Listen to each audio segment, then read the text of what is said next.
No, una de les coses que em fan més feliç a la meva vida és que a mi m'omplen més és l'acte creatiu, o sigui, de ben petit això ja va amb l'ésser humà. Si us hi fixeu, els nens petits de 2 anys, 1 any i mig, que els regalen un orinal del Mickey Mouse i fan caca dintre i s'ho miren i estan orgullosos d'allò, perquè allò és seu, no? No, però això és veritat, això és veritat. Amb aquest argument tan sorprenent, Quim Vila vol encomanar als alumnes les seves ganes de crear. Per un dia, aquest cantautor, sense pèls a la llengua, és el seu professor de música. Els explica, per exemple, la importància del ritme en una cançó. Tenim balades supertranquis, sí o no? Òbviament, una cançó de bressol per nens no li fotrem allà...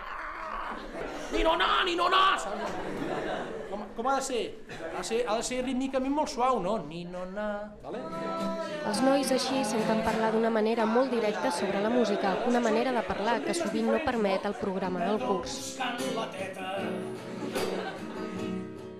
Una mica, potser encara una mica almidonat, no? Una mica enquistat, encara potser, no?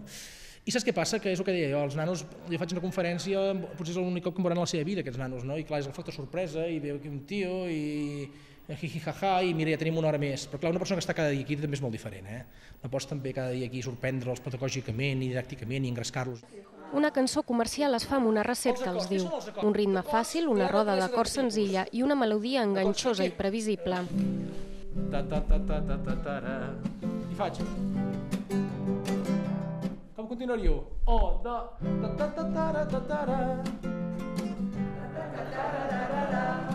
Dius, com pot ser, tio? Estem tots conxorxats o què? Com pot ser, no? Com pot ser? És màgia.